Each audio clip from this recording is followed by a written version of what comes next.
Hello guys, welcome to SkillWeb. Today we are going to learn a quick trick in Google Sheet, how to hide columns. So let us start the video.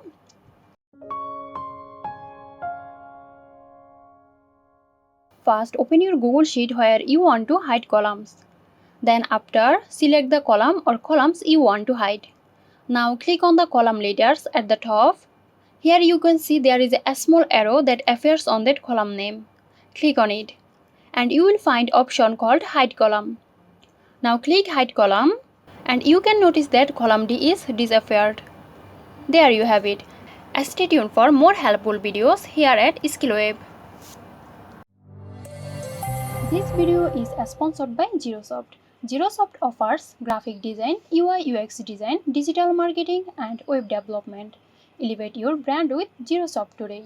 For more details, check the description box.